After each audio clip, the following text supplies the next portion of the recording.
Graduation day should have been perfect. For years, I had dreamed of this moment walking across the stage, diploma in hand, ready to take on the world. I worked my ass off balancing school and a part-time job, barely sleeping some nights just to keep up. And now, at 22, I had my business administration degree and a future full of possibilities. My mom, Diane, threw a big dinner at home to celebrate. She had spent all day in the kitchen, making sure everything was perfect. My dad, Robert, was his usual quiet self, watching from the sidelines. And then there was my younger sister, Haley, 19 years old, always the family's golden child sitting across from me at the table, smirking between bites of mashed potatoes. "Guess I have to start doing my own homework now," she joked. Everyone laughed. I smiled too, but my stomach was in knots. Something felt off. It started small. The way my mom kept looking at my dad, like she was waiting for the right moment. The way Haley avoided my eyes, suddenly way too focused on her phone. Then, my mom cleared her throat. "Mia, honey, now that you've graduated, we need to talk about the apartment." And just like that, the warmth in the room disappeared. The apartment. The one I had been living in since college. It used to belong to my grandmother, but when she passed, my dad inherited it. Technically, it was his now. I set my fork down, my appetite vanishing. "What about it?" Mom gave me a tight smile. "Well, your father and I have been talking, and now that you're done with school, it's time for you to start paying rent." I blinked. Rent? I had been covering the utilities and groceries while juggling school and my job at Lorenzo's, the Italian restaurant down the street. But rent? That was new. "Wait," I said slowly, trying to keep my voice steady. "You want me to start paying rent? On my graduation day?" "It's only fair," my dad muttered, still not looking at me. "You're an adult now." I glanced at Haley, who was pretending to be absorbed in her phone, though I could see her sneaking glances at me. I swallowed hard. "How much are we talking?" Mom named a price. It wasn't market rate, but it was still a lot. More than my part-time job could cover. I'd need a full-time job immediately. I forced myself to nod. "Okay, I understand." Because what else could I say? They were right. I was an adult. Adults paid rent, but the timing felt cruel. They couldn't even let me have one night to celebrate before reminding me that life was about to get a lot harder. That night, I lay in bed, staring at the ceiling. My graduation cap sat on the nightstand, a reminder of everything I had worked for. But instead of feeling accomplished, I felt lost. I grabbed my phone and started searching for job listings. Lorenzo's wouldn't cut it anymore. I needed something full-time, something stable. By morning, I had applied to 10 positions. A week later, I landed an interview. 2 weeks later, I was officially a junior account coordinator at a marketing firm. It wasn't glamorous, but it paid the bills. I could afford the rent. I could take care of myself. I thought that was the end of it. I was wrong. Haley started acting weird. At first, I chalked it up to her being busy with school. She was in her first year of college, supposedly focusing on her classes. But something wasn't adding up. She stopped coming over as much. When she did, she was always distracted, checking her phone constantly. And when I asked her about school, she changed the subject. Then, one night, I got a call from my mom. "Mia, come over, now." Something in her voice sent chills down my spine. I grabbed my keys and drove over, heart pounding the whole way. When I walked in, the air in the living room was thick with tension. My parents were sitting stiffly on the couch. Haley was curled up in the armchair, arms crossed, looking like she wanted to be anywhere but there. "What's going on?" I asked. My dad let out a heavy sigh. "Your sister has something to tell you." I looked at Haley, waiting. She didn't say anything at first. She just stared at the floor, her jaw tight. Then, finally, she muttered, "I messed up." A sinking feeling settled in my stomach. "What do you mean?" Haley sucked in a shaky breath. "I dropped out of college months ago." The words hit me like a punch. "You what?" "I didn't tell you guys because I was scared, okay?" She snapped, finally looking up. "And because I thought I could fix it before anyone found out." "Fix it how?" I asked, my voice dangerously calm. Haley hesitated. Then she dropped a real bomb. "I took out loans in my name, and Ryan convinced me to give him the money." Ryan, her boyfriend. The one I never trusted. How much money are we talking? I asked, already bracing myself. Her silence told me everything. My mom's hands twisted in her lap. My dad looked exhausted, rubbing his temples. We're trying to figure out how to deal with this, Mom said. But it's bad, Mia. The debt is overwhelming. I turned back to Haley, my hands shaking. Please tell me you at least broke up with him. More silence. I felt like screaming. Haley can't stay here, Dad said suddenly, breaking the heavy silence. I frowned. What do you mean? She needs a fresh start, Mom explained. Somewhere away from bad influences? Somewhere stable. I could already see where this was going. No, I said immediately. Mia, come on, Mom pleaded. You have the apartment. She just needs a place to stay for a little while. Absolutely not. Family helps family, Dad said, his tone firm. I let out a bitter laugh. Funny how that only applies when it benefits you. Mom's face hardened. She's your sister. And I love her, I shot back. But I won't let her drag me down with her. Haley looked up then, her eyes glassy with tears. You don't care about me at all, do you? That stung. I care about you enough to let you clean up your own mess. The room fell silent. I turned to leave, my heart pounding. If you walk out that door, Dad said, don't bother coming back. I didn't hesitate. I walked out. For the first time in my life, I chose myself. I didn't sleep that night. Lying in bed, staring at the ceiling, my brain kept replaying the conversation. My parents' cold dismissal. Haley's tearful accusations. The way my dad's voice had hardened as he told me not to come back. I had walked out without looking back, but the weight of it sat heavy on my chest. This was my family, my parents, my sister. And now, I wasn't just the outsider, I was the villain. I should have felt guilty. I didn't. Instead, I felt something I hadn't expected. Relief. I threw myself into work the next day, desperate for distraction. At the marketing firm, I kept my head down, tackling every project they threw at me. If my boss noticed how exhausted I looked, she didn't say anything. By lunchtime, I was drained. I hadn't eaten, barely drank any water, and my head was pounding. Still, when my phone lit up with a message from my mom, my stomach twisted. Mom, we need to talk. I stared at the words, debating whether to respond. Then another message came through. Mom, you're being selfish, Mia.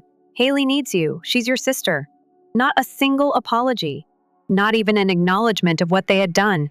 Just another demand. I locked my phone and shoved it into my desk drawer.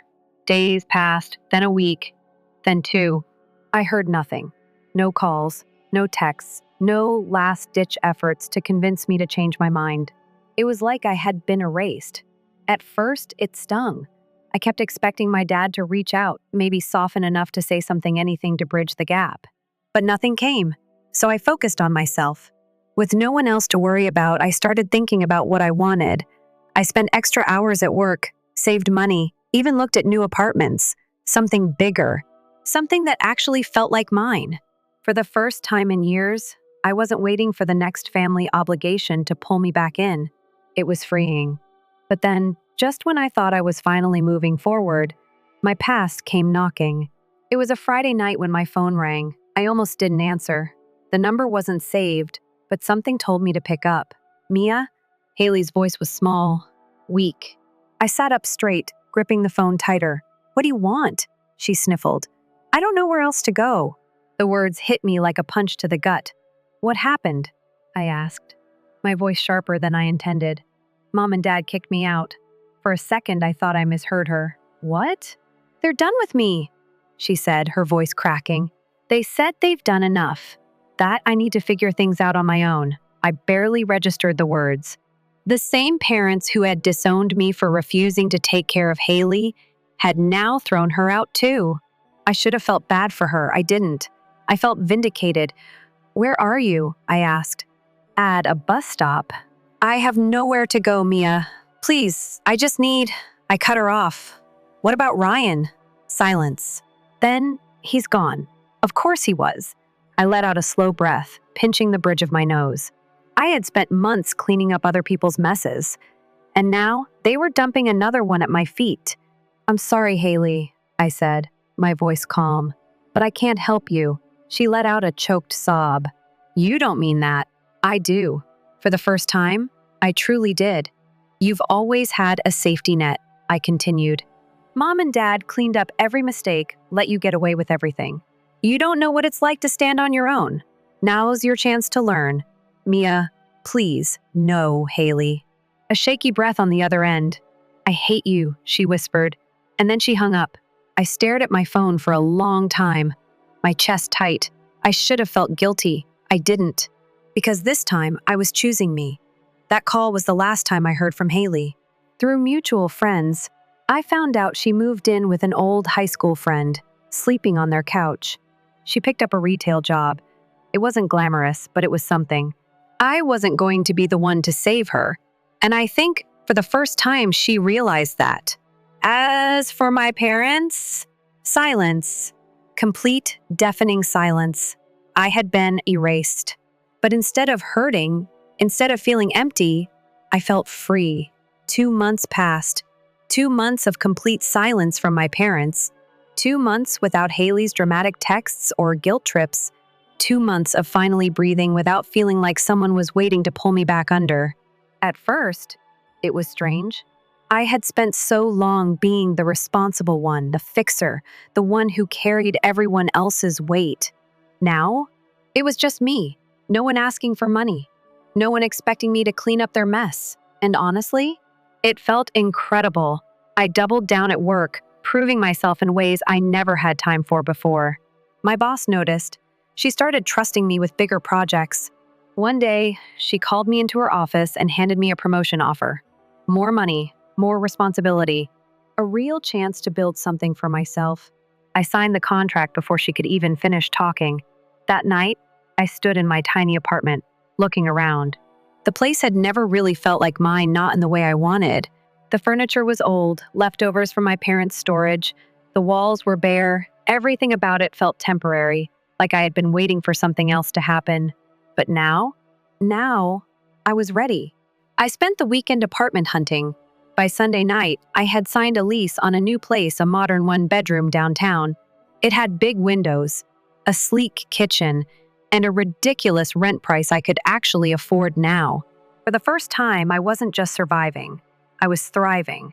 Then, out of nowhere, my phone buzzed. Haley. I froze. She hadn't tried to contact me since that night at the bus stop. For a second, I thought about ignoring it.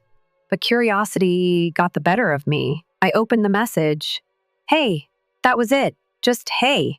I stared at it for a long time, debating whether to respond. Before I could decide, another message popped up. I heard you got a promotion. Congrats. I'm happy for you. My chest tightened. It wasn't what I expected. No begging, no guilt trip, just normal. I hesitated, then typed back. Thanks. Less than a minute later, she responded. I miss you. I didn't know what to say to that. Because did I miss her? Maybe. In some ways. She was still my sister. We had years of memories, good ones, before everything fell apart. But things weren't the same anymore. I miss you too, I admitted. A long pause. Then, can we meet up? Just to talk? I took a deep breath, my fingers hovering over the keyboard. Then, finally, I typed one word. Okay, we met at a coffee shop the next day. She looked different. Thinner. Tired. Her usual confident energy was gone, replaced by something quieter. She gave me a small smile. Hey, stranger, hey. We sat down. An awkward silence stretched between us. So, I said, how are things? Haley exhaled slowly. Not great. She told me everything. How she had bounced between friends' couches before finally getting a place of her own, a cramped studio with a leaking sink, and neighbors who partied until 3 a.m. How she worked 2 jobs just to keep up with bills. How Mom and Dad had barely spoken to her since kicking her out. They check in sometimes, she admitted, but only to remind me how much I screwed up. I studied her, trying to see past the Haley the first used to know, the one who always got what she wanted, who could talk her way out of anything. But she wasn't that person anymore. I deserved it, she said suddenly, her voice raw. Everything you said that night. You were right. I needed to figure this out on my own. I swallowed hard. I had spent so much time being angry at her, at them, at how easily they had discarded me when I stopped being useful. But sitting here, looking at her now, I didn't feel angry anymore. I didn't want to be right, I admitted. She gave me a sad smile. I know. We sat there for a while, sipping coffee, letting the weight of everything settle between us. Do you think they'll ever see it? She asked finally. That they messed up too? I sighed. I don't know. And that was the truth. When we left the coffee shop, Haley hesitated. I know I don't deserve to ask for anything, she said carefully. But would it be okay if we tried to fix things? Like maybe hang out sometimes? She looked so unsure, like she was expecting me to say no. A year ago, I would have said no. But people change. Yeah, I said. We can try. Her face lit up, and for a second, she looked like my little sister again. The one I used to stay up late watching dumb movies with, before life got complicated. We hugged briefly before going our separate ways. As I walked back to my car, my phone buzzed again. I pulled it out, expecting another message from Haley, but it wasn't her. Mom, call me. We need to talk. I stared at the screen, my heart pounding. I had no idea what she wanted. But something told me my past wasn't finished with me just yet. I stared at my phone. Mom, call me. We need to talk. My first instinct was to ignore it. I had spent months without hearing from her, months building a life where their opinions didn't control me. But curiosity gnawed at me. What could she possibly want now? I took a deep breath and called. She answered on the first ring. Mia, she said, her voice softer than I remembered.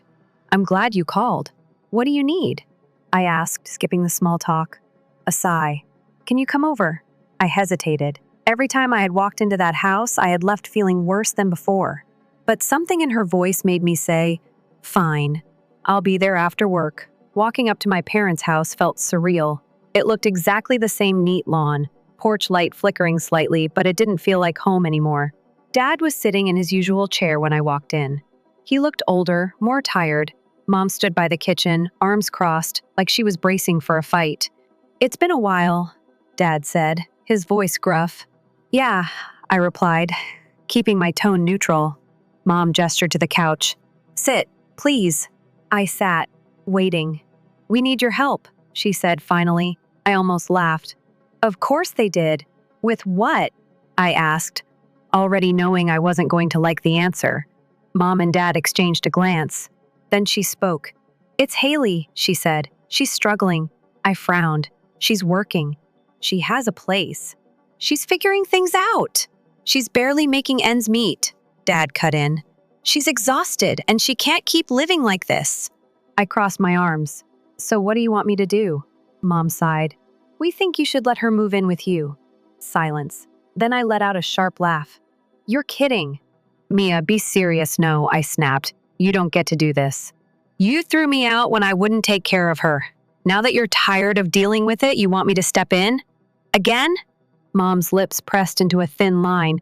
She's your sister. And where was that attitude when you kicked me out? Dad shifted uncomfortably. Mom wouldn't meet my eyes.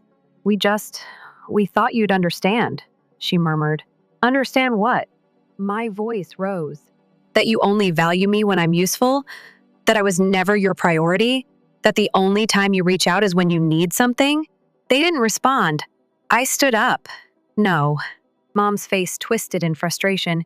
You're being selfish. No, I'm not. I shot back. I spent my entire life putting this family first. And the one time I said no, you abandoned me. Now you want to come back because it's convenient? That's not how this works. Dad's jaw tightened. So that's it? You're done with us? I exhaled slowly, my anger cooling into something heavier. I'm done being used. Silence filled the room. Mom looked like she wanted to argue, but I didn't wait for it. I turned and walked out, the door clicking shut behind me. That night, I told Haley everything. She was quiet for a long time. Then she sighed. I had a feeling they'd try that, she admitted. You did? She nodded. They've been hinting at it for weeks. I just didn't think they'd actually call you. I studied her, waiting for her to ask me to reconsider. But she didn't. Instead, she shook her head. They don't get it, Mia. You're not responsible for me. You never were. And I don't want to be the reason they try to drag you back. Relief washed over me. For the first time, Haley wasn't expecting me to fix her problems. She was standing on her own. And that meant everything. I thought that was the end of it. After walking out of my parents' house, I expected them to try again to call, to guilt me, to wear me down until I gave in. But they didn't. Days passed, then weeks. Silence. Maybe they finally got the message, or maybe they were just too proud to admit they had lost control over me. Either way, I wasn't going to waste my time trying to figure it out. I had my own life to live. Work was going better than ever. My promotion came with more responsibility, but I thrived under the pressure. For the first time, I wasn't just clocking in and out, I was building something. I poured myself into projects, took on new challenges, even started mentoring some of the newer hires. My boss noticed. People started respecting me in ways I had never experienced before. And outside of work, I was finally enjoying my independence. I decorated my apartment the way I wanted, no secondhand furniture, no reminders of my old life. I found a gym nearby, started cooking real meals instead of just surviving on takeout. For the first time in years, I wasn't just getting by, I was thriving. Then, one afternoon, an email popped up in my inbox. Subject, I hope you're doing well. It was from my dad. I stared at it for a long time, debating whether to open it. Finally, curiosity won. It was short. Just a few sentences. Mia, your mother and I miss you. We know things haven't been easy between us. We want to fix it. If you're willing to talk, we'd like to have dinner. No expectations. Just to see you. Let us know. I exhaled slowly, setting my phone down. No expectations? I wasn't sure I believed that. Still, I couldn't ignore the part of me that had been waiting for this. I thought about it for days. Then, finally, I made a decision. I met them at a quiet restaurant, neutral ground. They were already there when I arrived, sitting stiffly at the table. Mom smiled when she saw me, though it didn't quite reach her eyes. Dad gave me a nod, looking more uncomfortable than I had ever seen him. I sat down, waiting. Thank you for coming, Mom said carefully. I nodded but didn't say anything. A long silence stretched between us. Finally, Dad cleared his throat. We wanted to apologize. That caught me off guard. Mom nodded. We handled things badly, Mia. We should have listened to you. We should have supported you instead of pushing you away. I studied them, trying to read between the lines. Why now? I asked. Mom sighed. Because we lost you. And it took losing you to realize how much we took you for granted. Dad shifted uncomfortably. And because Haley told us the truth about everything. That surprised me. The truth? Mom gave a weak smile. That you were the only one who ever really helped her. That we put too much on you. That we should have been better parents. I wasn't sure what to say. I had spent so long being angry at them. And part of me still was. But hearing them admit it? Hearing them say the words I had waited years to hear? It meant something. I don't know if things can go back to the way they were, I admitted. Mom nodded. We understand. We just want the chance to try. Dad sighed. You don't have to forgive us right away. But we hope in time you will. I thought about it. About all the years I had spent craving their approval. About how I had finally built a life without needing it. And I realized something. I didn't need them anymore. Not the way I used to. But that didn't mean I had to hold on to the anger forever. I can't promise anything, I said finally. But we can start with this dinner. Mom's eyes filled with tears, but she just nodded. And for the first time in a long time, we sat together as a family. Not perfect, not fixed. But maybe something new. The dinner didn't fix everything. It wasn't some magical moment where years of hurt disappeared. My parents didn't suddenly become the people I had always needed them to be. And I didn't walk away feeling like I had my family back. But it was something, a start. For the first time, they listened. They didn't push. They didn't demand. They let me set the pace. And for once, I felt like I had control over what happened next. And that was enough. A week passed before my mom texted me again. Mom, we won't pressure you, but we'd love to see you again soon. No expectations. I appreciated the effort. They were learning, but I wasn't ready to jump back into things. Instead, I focused on my own life. Work was thriving. My apartment was starting to feel like home. I even started looking into taking a real vacation, something I had never been able to do before. I wasn't waiting anymore. I was living. One afternoon, a package arrived at my door. The return address made my heart stop. It was from my parents. For a second, I considered leaving it unopened. But curiosity got the best of me. Inside was a silver photo frame. I recognized it instantly. It was the same one I had admired years ago, back when I couldn't afford anything nice for myself. I had pointed it out to my mom once in passing, never thinking she'd remember. Tucked inside the frame was a note. "We're sorry, we miss you. When you're ready, we'd love to talk." My breath caught. No demands, no guilt, just a simple message. I set the frame on my coffee table and stared at it for a long time. I wasn't sure when or if I'd be ready. But for the first time in my life, I had a choice. Haley and I started talking more. Not every day, but often enough that it didn't feel forced. She was still figuring things out, but she was doing it on her own. And I was proud of her for that. One night, she called me, laughing. "You won't believe what happened," she said. "What?" "Mom told me to get a real job." I snorted. "Oh, so now they care about responsibility, right?" The irony is wild. We laughed for a while. It wasn't perfect. We still had a long way to go, but it was ours. A few weeks later, I sat in my apartment, staring at my phone. Mom's text was still there. No pressure, no expectations, just an open door. I took a deep breath, then typed out a reply. "Dinner sounds good." And just like that, I took the first step toward whatever came next. Not because I needed to, not because they expected me to, but because I chose to. Story 2, don't you want to try the coffee I made especially for you, honey? My husband James asked with an odd smile that didn't quite reach his eyes. I was sitting at my sister-in-law Nina's elegant dining table in her Nashville home, where we gathered for our monthly family brunch. The coffee cup in front of me had a strange, almost metallic smell that made my stomach turn. My name is Christina, and at 29, I never imagined I'd be questioning whether my own husband was trying to poison me. But after 3 years of marriage and countless incidents of accidental food poisoning, I had learned to be cautious, especially around Nina. She had a way of orchestrating situations that left me sick or humiliated, always with that same innocent smile James was wearing. "Now, how thoughtful of you," I replied, forcing a smile while my mind raced. The aroma wafting from the cup was unlike any coffee I'd smelled before. It reminded me of the time last month when I'd ended up in urgent care after drinking tea at Nina's house. The doctors couldn't explain my symptoms, and Nina had insisted she'd made the tea exactly the same way she made her own. Nina watched me intently from across the table, absently stirring her own untouched coffee. "James has become quite the barista lately," she said with a smirk. "He's been practicing different brewing methods just for you." The way she emphasized "for you" sent chills down my spine. I had noticed James spending more time at Nina's house lately, claiming they were planning a surprise for our upcoming anniversary. But something felt off the whispered conversations that stopped when I entered the room. The strange text I'd glimpsed on his phone. And now this coffee with its peculiar scent. I lifted the cup, pretending to take a sip while studying their expressions. James and Nina exchanged a quick glance that confirmed my suspicions. Making a show of checking my phone, I stood up abruptly. "Oh, would you look at that? I need to make a quick call for work. Nina, would you mind if I use your study?"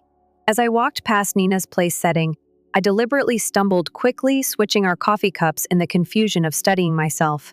"I'm so sorry," I exclaimed, straightening up. "I'm such a klutz." "Sometimes." Nina waved off my apology with a tight smile. "Just try not to break anything in the study." I nodded and hurried away, my heart pounding through the study's doorway. I could still see them at the table. Now I just had to wait and watch from the study doorway. I watched Nina lift the coffee cup to her lips, and my stomach clenched with anxiety. Part of me wanted to stop her, to warn her, but I needed to know the truth. I'd spent too many nights in emergency rooms, too many hours doubled over in pain, always after sharing meals with them. It wasn't always like this. When I first met James at a friend's wedding in Nashville 3 years ago, he was charming and attentive. Nina had seemed welcoming too, inviting me to family gatherings and offering to help plan our wedding. But looking back, I should have noticed the red flags, the way she would accidentally spill things on my dress at important events, or how my food always seemed to have extra seasoning when she helped cook. The incident started small. An upset stomach here, a mild allergic reaction there. James always had an excuse. Ready? Maybe it was something you ate earlier, or you must be coming down with something. But the pattern was becoming clear. The worst was 2 months ago when I ended up hospitalized after eating breakfast at their house. The doctors found traces of something in my system they couldn't identify, but James convinced everyone. I must have taken some expired medication. I gripped the door frame, watching as Nina took another sip of the coffee. James was typing on his phone, seemingly unconcerned. My own untouched cup sat cold on the table where I'd left it. The metallic smell still lingered in my nose, making me shudder. A slight tremor in Nina's hand caught my attention. She sat down the cup, her face suddenly pale. "James," she said, her voice shaking. "Something's wrong." James looked up, his expression changing from confusion to horror as he realized which cup she was drinking from. He jumped up, knocking over his chair. "Nina, what's happening?" Nina's hands were trembling violently. "Now I don't." I feel she tried to stand but stumbled, grabbing the edge of the table for support. "James, what did you put in that coffee?" I stepped out of the study, my phone already recording. James was beside Nina now, his face ashen. "That wasn't supposed to be your cup," he whispered, but in the silence of the dining room, his words carried clearly. Nina's eyes widened with realization and fear. "Call an ambulance," she gasped, sliding to the floor. "Please, I can't." I dialed 911 immediately, my hands steady despite the chaos unfolding before me. Nina was on the floor now, her body racked with violent tremors. James knelt beside her, panic written across his face as he realized their plan had backfired spectacularly. "Emergency services?" "Yes. We need an ambulance at 1542 Maple Grove Drive," I said, clearly keeping my phone recording with my other hand. My sister-in-law appears to be having a severe reaction to something in her coffee. She's conscious, but experiencing tremors as I spoke to the dispatcher. Nina's eyes locked onto mine, the usual cold calculation, and her gaze was replaced by raw fear. "Christina?" she gasped. "You switched? You knew. MAAM. The ambulance is on its way," the dispatcher assured me. "Please stay on the line." James was growing more frantic by the second. "Nina? What's happening?" "That wasn't supposed to. I mean, it wasn't meant for." "Shut up, James!" Nina snapped through gritted teeth, her anger momentarily overcoming her distress. "This is all your fault. You said it would just make her sick enough to miss the board meeting next week. You promised it wouldn't be traced." My blood ran cold. The board meeting where I was scheduled to present my proposal for a major client account. The same account Nina had been trying to land for months at our competing firms. "Everything started clicking into place the last month," I said, my voice surprisingly steady. "And the breakfast incident 2 months ago, those weren't accidents, were they?" Nina's face contorted with another wave of pain. "The tea that was supposed to keep you home during the Johnson contract presentation. But you went anyway." She clutched her stomach, doubling over. "James said. He said we just needed to discredit you, make clients think you were unreliable." The sound of sirens filled the air outside. James stood up, backing away from both of us. "Nina, stop talking. You don't know what you're saying." "I know exactly what I'm saying," Nina spat, her words slurring slightly. "We've been planning this for months, ever since Christina started outperforming me at every client meeting." "You were supposed to make sure she drank it today." The paramedics burst through the front door, and I quickly stepped aside to let them work as they loaded Nina onto a stretcher. I stopped recording and sent the video to my private email, then to my lawyer. James stood frozen, watching as his carefully constructed plan crumbled around him. "I'll ride with her to the hospital," I told the paramedics, my voice firm. "After all, I need to make sure my sister-in-law gets the proper treatment." I met James's terrified gaze, and I'm sure the doctors will be very interested in knowing exactly what was in that coffee. The emergency room at Nashville General Hospital was a flurry of activity as doctors rushed to treat Nina. I sat in the waiting room, my phone clutched in my hand, replaying the recording of Nina's confession. The tremors in her voice, the panic in her eyes. It was all the evidence I needed to prove. This wasn't just paranoia on my part. "Family of Nina Anderson," a nurse called out. I stood up, noting James's conspicuous absence. He'd mumbled something about parking the car 20 minutes ago and hadn't returned. "I'm her sister-in-law." I said. Following the nurse through the double doors, how is she? She's stabilized. But we found concerning levels of toxins in her system. The nurse's expression was grave. The doctor would like to speak with you about some unusual findings in her blood work. Dr. Phillips, a tall woman with graying hair and sharp eyes, was waiting by Nina's room. Miss S. Bennett, could you tell me exactly what happened before your sister-in-law became ill? I took a deep breath, pulling out my phone. I think you should listen to this first. I played the recording from brunch, watching the doctor's expression change from professional concern to alarm. This is very serious, she said, making notes on her tablet. The substance we found isn't something that accidentally ends up in coffee. We're looking at deliberate contamination. Just then, James appeared at the end of the hallway. His face pale and sweaty. He'd clearly overheard the doctor's words. Christina. He started taking a step toward me. Let me explain. Stay back, Dr. Phillips warned, pressing the nurse's call button. Security to room 4. 1. 2, please. James raised his hands in surrender. This is all a misunderstanding. Nina was confused. She didn't know what she was saying. Really? The first pulled up the text I discovered on his phone last week. The ones had secretly forwarded to myself. So these messages between you and Nina about making sure she's out of commission before the Henderson presentation were just friendly conversation. His face drained of color. You went through my phone after I found the strange pills in your desk drawer. Yes, I did. I turned to Dr. Phillips. Doctor, I've been hospitalized 3 times in the past 6 months with unexplained symptoms. I'd like to know if they match what you found in Nina's system today. The doctor's eyes narrowed. We'll need to run some tests to compare security. We'll make sure your husband remains available for questioning. 2 security guards appeared, positioning themselves on either side of James. He looked trapped, his carefully constructed facade crumbling. Nina and I, he stammered. We were just trying to help you slow down. You were working too hard, taking all the big clients. Nina said if we could just make you take some time off by poisoning me. My voice was steady, even as my hands shook with rage. How long have you been doing this? Was it you who tampered with my food at the Christmas party? 2. James's silence was all the answer I needed behind him. I could see Nina's room, where she lay connected to various monitors. Her earlier bravado was gone, replaced by the fear of someone who knew their schemes had finally caught up with them.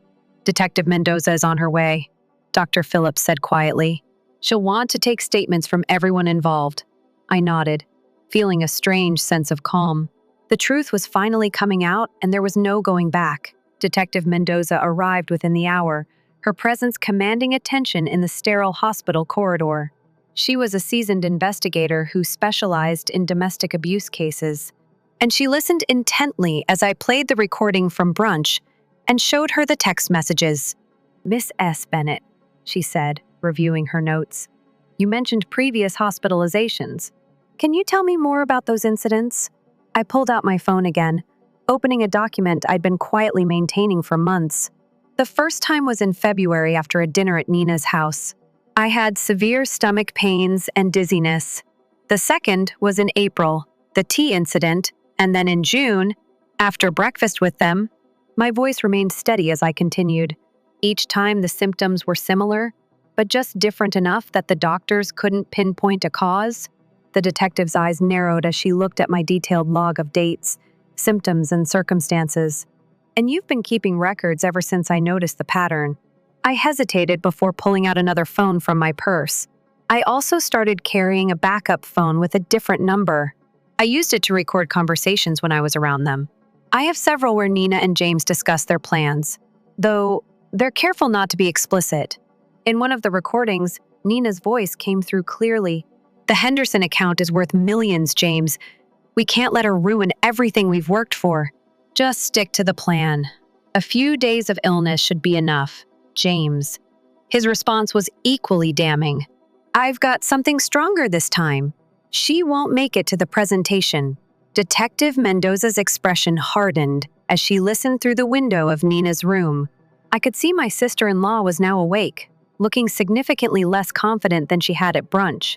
The hospital is running toxicology screens.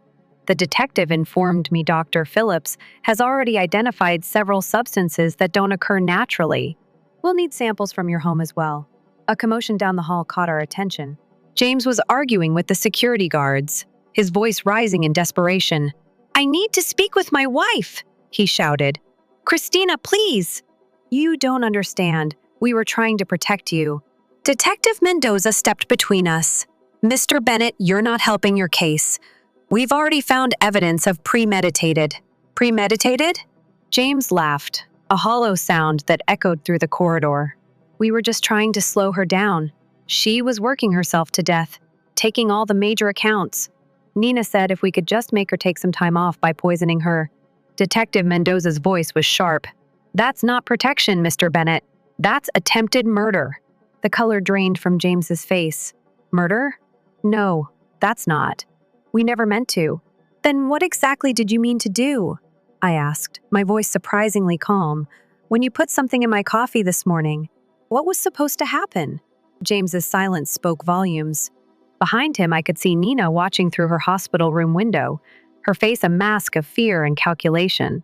I wondered if she was trying to figure out how to spin this, how to explain away months of systematic poisoning as some sort of misguided attempt at helping me. "We'll need both of their phones," Detective Mendoza told the security guards. "And I want officers posted at both doors. Nobody leaves until we get the toxicology results." Dr. Phillips entered Nina's room with a tablet in hand, her expression grim as she reviewed the test results. Detective Mendoza and I followed, while James remained outside with the guards. Nina tried to sit up straighter in her hospital bed, but the tremors hadn't completely subsided. "The toxicology report shows elevated levels of several substances," Dr. Phillips announced, her voice clinical. "Most concerning is the presence of a particular compound that's typically used in pharmaceutical testing. It's not something the general public should have access to." Nina's face paled. "That's impossible." James said it was just something to cause mild symptoms. "Mild symptoms?"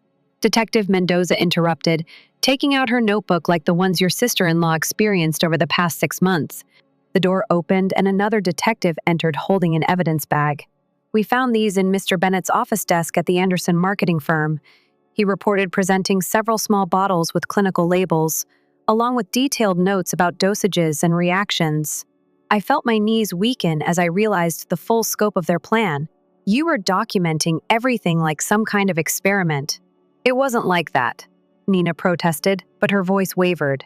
"We just needed to track what worked. The first few attempts weren't effective enough. You kept showing up to meetings anyway, so you increased the dosages." Detective Mendoza concluded, examining the bottles. "Did you know these substances could be lethal in higher concentrations?" The room fell silent. James, still visible through the window, sank into a chair in the hallway, his head in his hands. "The Henderson account," I said slowly, pieces clicking into place. "It wasn't just about that presentation, was it? You needed me out of the way permanently because the client specifically requested me as their lead." Nina's face contorted with a mixture of anger and fear. "You were ruining everything. I built that client portfolio for years, and then you show up and suddenly everyone wants to work with you instead." James said he could fix it by killing me. The words hung in the air, heavy with accusation. "We weren't trying to," Nina started, but Dr. Phillips cut her off. "The concentration in the coffee you drank today," the doctor stated, looking directly at Nina, "was significantly higher than previous samples we've analyzed from Miss S. Bennett's earlier hospital visits. If she had consumed it, the outcome would have been severe, possibly fatal." Detective Mendoza turned to the other officer. "We'll need a full warrant for both their homes and offices. And contact the pharmaceutical company listed on these bottles. Find out how they obtained these substances." Nina slumped back against her pillows, the fight draining from her face. "It wasn't supposed to go this far," she whispered. "James kept saying we just needed one more try." I stepped closer to her bed, my voice steady despite the trembling in my hands. "Every time I got sick, every meeting I missed, every client I lost, you were both there watching, taking notes on how your poison was affecting me. What kind of people does that make you?" The silence that followed was deafening. Outside, I could hear James being read his rights as additional officers arrived. Nina stared at her hands, unable to meet my gaze. "Detective," I said, turning away from my sister-in-law. "I'm ready to make my formal statement now." The trial lasted 3 weeks, but it felt like years. I sat in the courtroom each day, watching as the prosecution methodically laid out their case against James and Nina. The evidence was overwhelming. The bottles from James's office, their detailed notes on each poisoning attempt, the recorded conversations and text messages discussing their plans. What struck me most was their demeanor throughout the proceedings. Nina, usually so polished and confident, looked small in her defendant's chair. James couldn't even look at me, keeping his eyes fixed on the floor as expert witnesses detailed the potentially lethal effects of the substances they'd been using. Dr. Phillips's testimony was particularly damning. She presented a comprehensive analysis showing how they had gradually increased the dosages over time, demonstrating clear intent to cause serious harm. The pharmaceutical company representative confirmed that James had stolen the compounds through his college friend, who worked in their research department. The defendants showed a calculated pattern of behavior. The prosecutor argued in her closing statement. This wasn't just corporate sabotage. It was a systematic attempt to harm Miss S. Bennett with a clear escalation that could have resulted in death. When the verdict was finally read, I felt no joy, only relief. Both James and Nina were found guilty on multiple counts, including attempted murder and conspiracy. The judge's words echoed through the silent courtroom. The premeditated nature of these actions, carried out against a family member over an extended period, demands the maximum sentence. I watched as they were led away in handcuffs, thinking about how greed and jealousy had twisted two people I once trusted into something unrecognizable, their business, their reputations, their freedom, all sacrificed in an attempt to destroy me. 1 year after the trial, I stood at the podium of the Nashville Business Leaders Conference, preparing to give the keynote speech. The irony wasn't lost on me. This was exactly the kind of opportunity Nina had tried to prevent me from achieving the Henderson account, which she and James had been so desperate to steal, had led to several more major clients establishing me as one of the top marketing executives in the region. Success isn't just about talent or hard work. I began looking out at the sea of faces. It's about integrity, about building genuine relationships based on trust. I paused, letting my words sink in. Sometimes the biggest threats to our success come from those closest to us, but surviving those challenges makes us stronger. After my speech, several young professionals approached me, seeking advice. One woman, her eyes bright with determination, asked how I'd maintained my composure throughout the ordeal. I focused on what I could control. I told her I gathered evidence, trusted my instincts, and refused to let fear stop me from pursuing my goals. Later that evening, I received an email from the Henderson client confirming they were renewing their contract for another 3 years.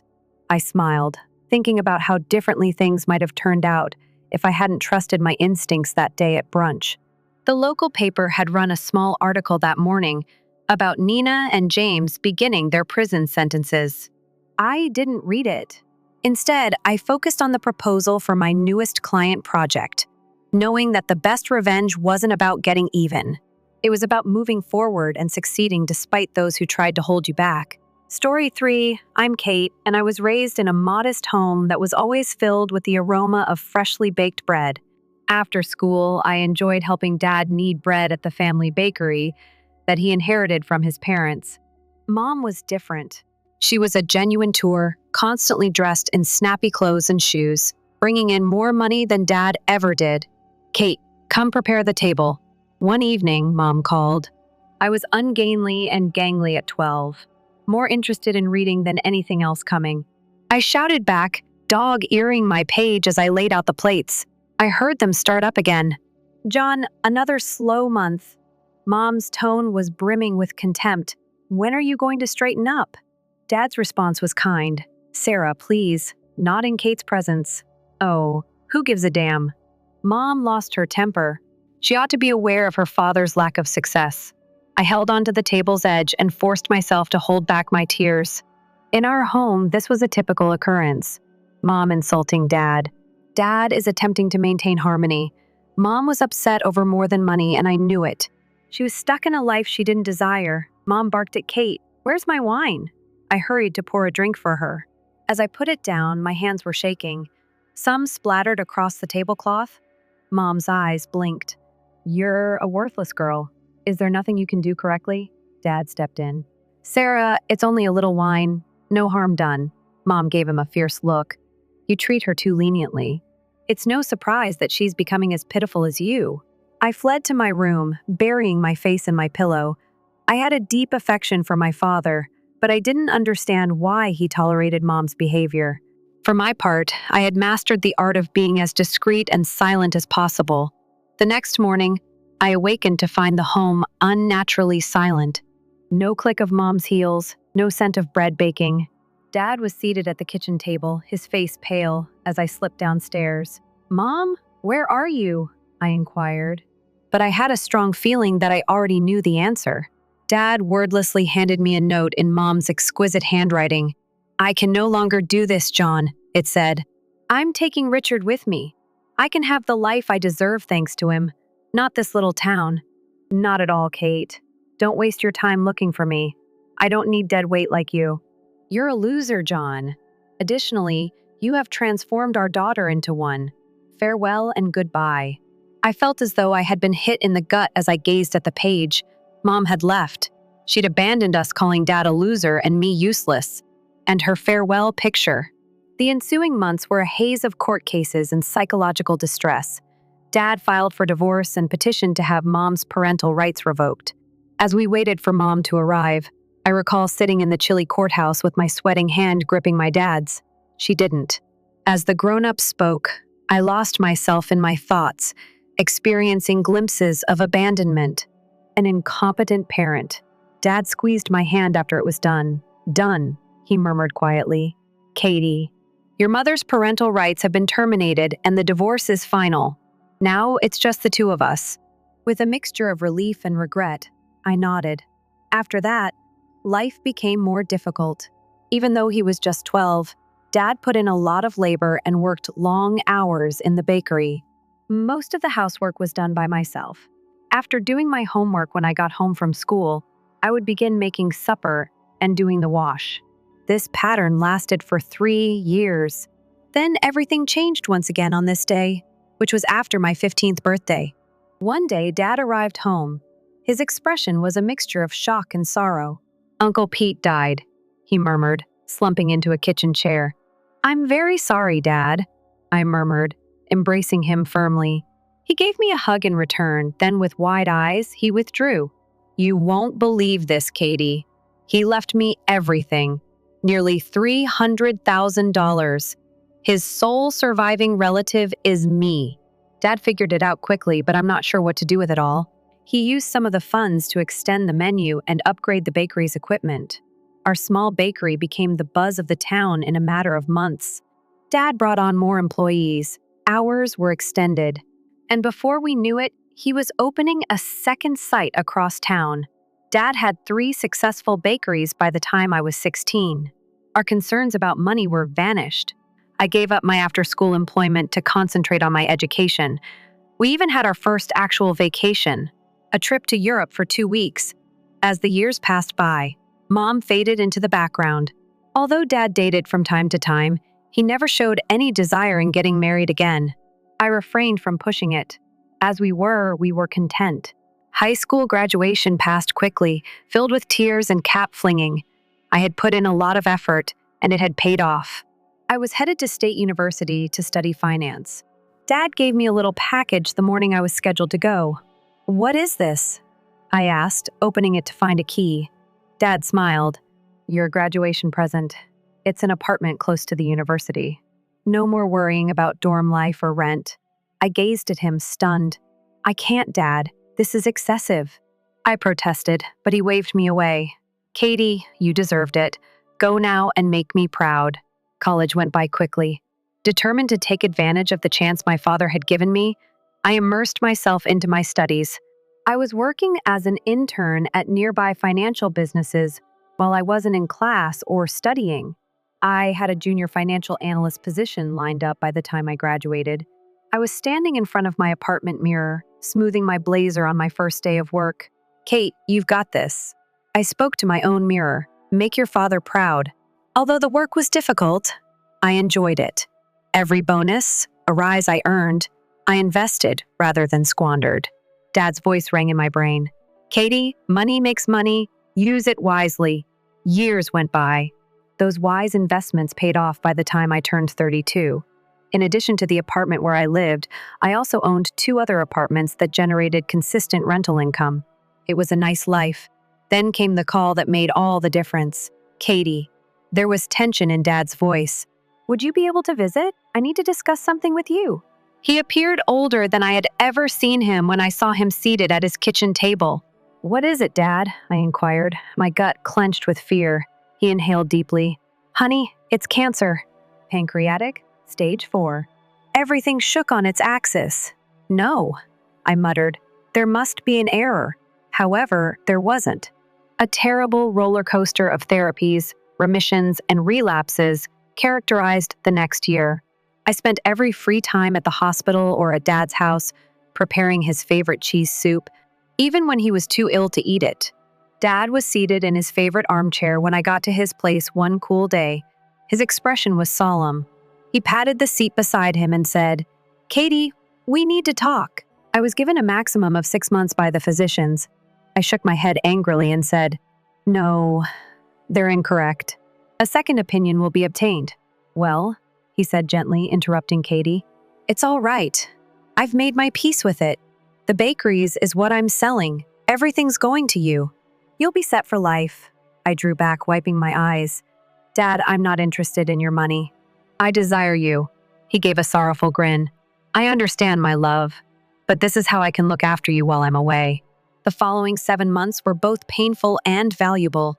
We chatted more than we ever had about everything and nothing. I committed every facial expression to memory. The sound of his laughter, the scent of wheat and sugar that still occasionally clings to him on a calm Wednesday morning. He had left. The funeral went by quickly. After that, I sat with his favorite apron in my dad's vacant house. The documentation had already been completed by the lawyer. True to his promise, Dad had left me everything. I used the money from the bakeries to buy 2 additional flats. It felt natural, building something durable like Dad had done somehow. 1 year after Dad's death, I was only beginning to get my footing. Taking care of my rental homes provided me a feeling of purpose, and work kept me occupied. I had become accustomed to my new normal, or so I believed. Then the call arrived, which completely upended everything. It's, Kate, it's your mom. I've returned to the city. If you don't mind, I'd want to see you. My thoughts were racing. A part of me wanted to end the call in order to shield myself from the lady who had left me. But another part, the part of myself that was still the little girl I used to be, I couldn't help but wonder. All right, I heard me say, tomorrow at noon, let's get together at Rosie's Cafe. The next day, I arrived to the cafe early, my stomach in knots. The clock struck 12. I watched her walk in. She looked older, of course, but still lovely. She wasn't alone, though. A young girl, perhaps 17, followed in her wake. Mom ran over as soon as she saw me. You look amazing, Kate, my love. And here is your sister, Lily. It seemed as if someone had hit me. What am I?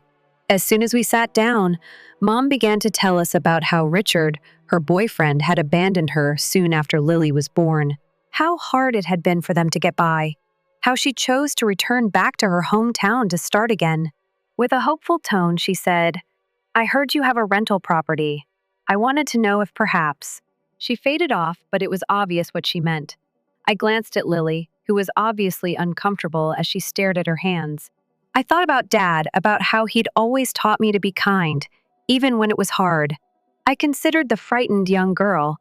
I used to be wishing for her mom to come back. Okay, I heard myself say. One of my units recently become available. You are welcome to remain there. Mom's expression brightened. All right, thank you. We'll cover the rent, naturally. I extended a hand. No rent. Just utilities for now. As we hashed out the specifics, I observed Lily. She seemed very youthful, so inappropriate. I recalled being her age. After Mom went, I felt lost and alone. I tried to sound friendly as I said, So, Lily, what are you? A junior in high school? She gave a nod, meeting my eyes for the first time. Yes, starting senior year at a new school is strange. A twinge of pity ran through me. I wager, if you need assistance with anything, listen, school-related items, or simply a conversation partner. I'm present. All right. Lily smiled slightly at me. Regards. That is really significant. Mom gave me another hug as we walked out of the cafe. You're an angel, Kate. I hope we can start over, even though I know I have a lot to make up for. Unconfident in my ability to talk, I nodded. I was falling asleep that night. I had the unshakable impression that things were going to grow much more complex in my life. However, I had a sister and my mother was back in my life, for better or worse. What it would entail for all of us will only become clear with time. After Mom and Lily returned, the months that followed were peculiar. Mom swiftly found employment as a realtor, sliding back into her former life as if she'd never gone. For her final year, Lily enrolled at the nearby high school. Unsure of how to handle this new family dynamic, I stayed away. Mom would sometimes call or visit. Thank you once more for the apartment, Kate, my love. She would flash a broad, apparently genuine smile. What a blessing you have been. Uncomfortable with her eloquent appreciation, I would nod. Mom, it's all right. I'm happy I could assist. I became cautiously friends with Lily. I would listen to her college plans or assist her with her math assignments. It was kind of nice. Have a sister. However, a barrier was always present, the burden of the years we have lost. Lily's graduation followed. I went to the event and saw her collect her diploma from the rear. Mom smiled proudly, and I let myself think for a second about what might have happened if she had stayed. Mom arrived at my home the very next day and declared that her face was flushed and her eyes were burning. We must speak, she snapped, shoving past me into the living room. I followed, perplexed. What's happening? She spun around me. Don't act foolish. Kate, I am aware of the flats. The four of them. I felt sick to my stomach. How had she found out? How about them? Keeping my voice low, I asked. You have been waiting for us. She let out a cry, as Lily and I struggled to make ends meet, living the good life. I became irritated. Please pardon me. One of those flats is yours for free. That is insufficient, she spat. I should own half of those properties. I'm your mommy. I was unable to resist. I chuckled. It was so silly. You're not serious. When you left us, you forfeited all claim to my belongings. Remember, no parental rights, no child support. Her tone abruptly shifted to one of begging. Kate, think about Lily, sweetie. For college, she needs money. If you only sold one flat. Not at all, I interrupted her. I'm not responsible for Lily's education. How could you be so self-centered? Mom cried. Following everything that I have done for you. The final straw was that. All that you have done for me. I repeated incredulously. You mean to leave me? Calling me useless in your parting note, or wait. Are you referring to months of rent-free living in my apartment? Mom flinched, like I had hit her. Just for a second. She only gazed at me, her mouth gaping and shutting like a fish out of water. Then, without another word, she turned and stormed out. She slammed the door after herself. I was trembling with hurt and rage as I stood there. In light of everything, how dare she? She's trying to guilt me in this way, and how could she? I slumped onto the couch, my head in my hands. I had always understood that reintegrating my mother into my life would be risky. However, I had hoped. To be honest, I had no idea what I had hoped for. I had a profound, agonizing grief when the adrenaline subsided. I should have been protected by this woman. All I had was a stranger who wanted to take advantage of Lily and me. However, how was I going to handle Lily? I was getting coffee at my normal place 2 weeks after Mom's outburst when I noticed the barista staring at me strangely while I waited for my order. From a nearby table, I heard a brief exchange of words. Is it not unbelievable? Charging her own mother rent while she's got all those apartments? I went cold. They couldn't possibly be referring to me. However, they were.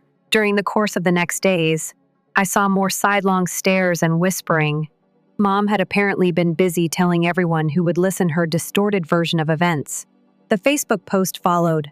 I almost choked on my sandwich when I saw it during my lunch break. My daughter Kate has 4 flats she rents out, generating a lot, but refuses to help pay for her sister's college tuition. I'm barely making ends meet, and she's making me pay outrageous rent.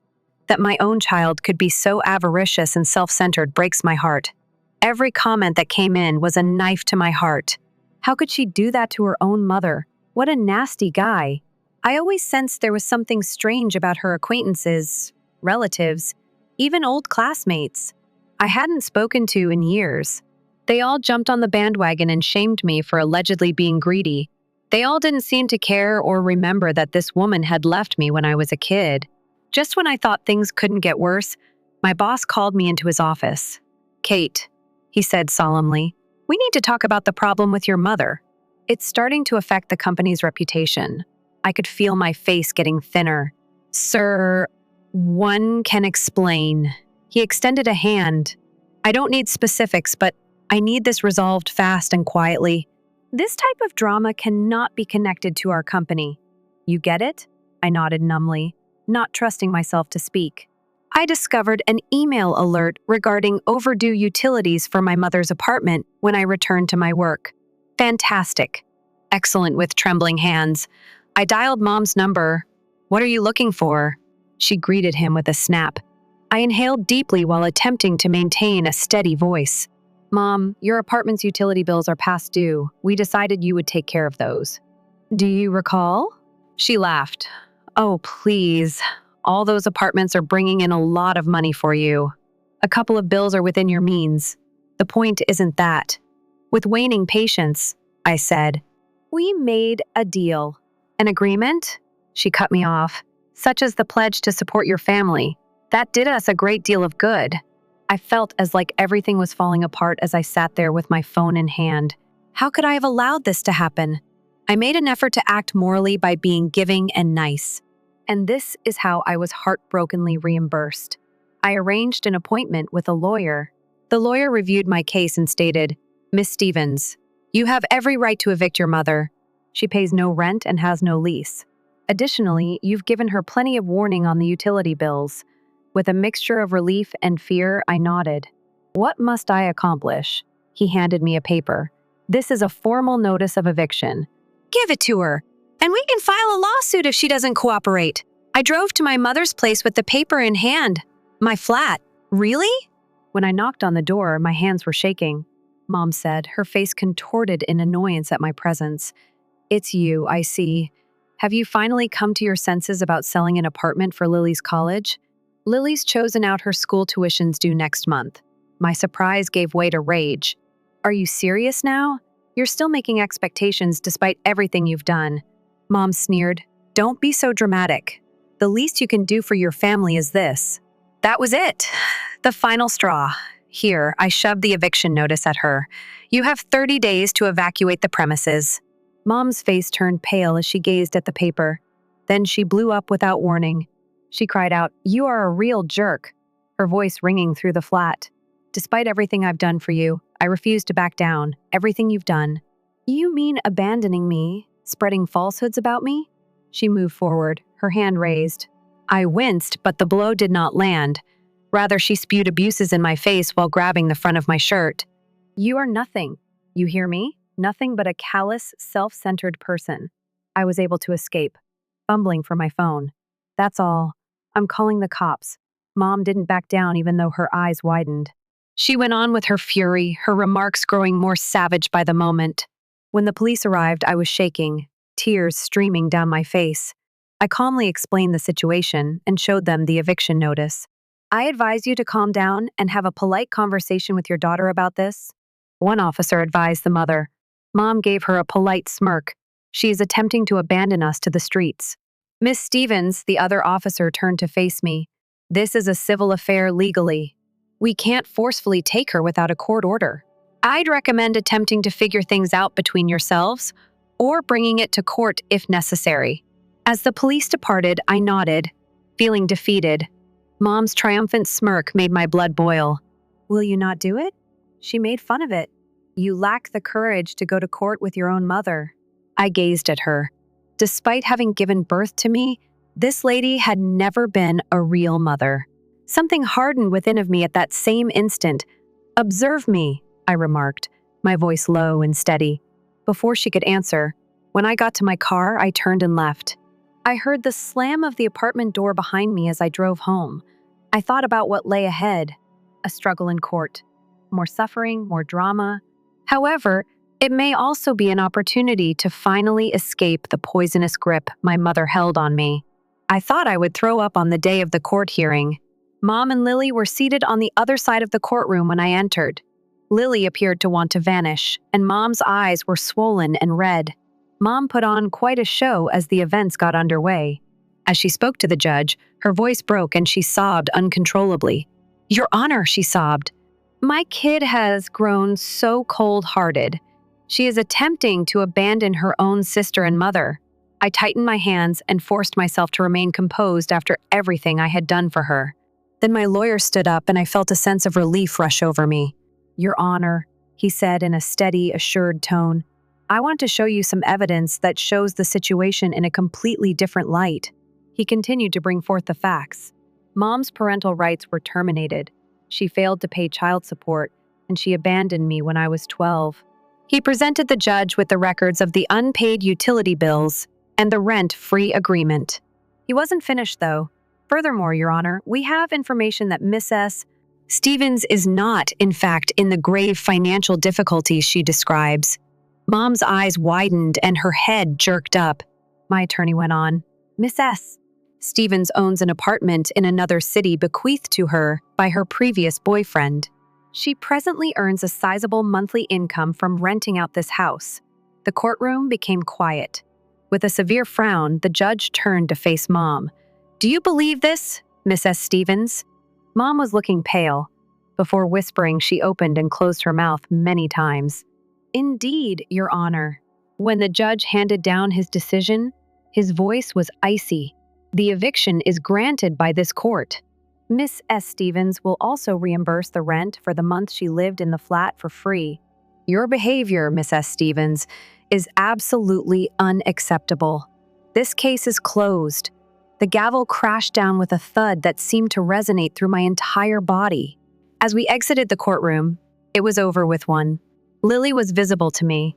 My heart hurt for her because she appeared lost and perplexed. She was not at fault for this.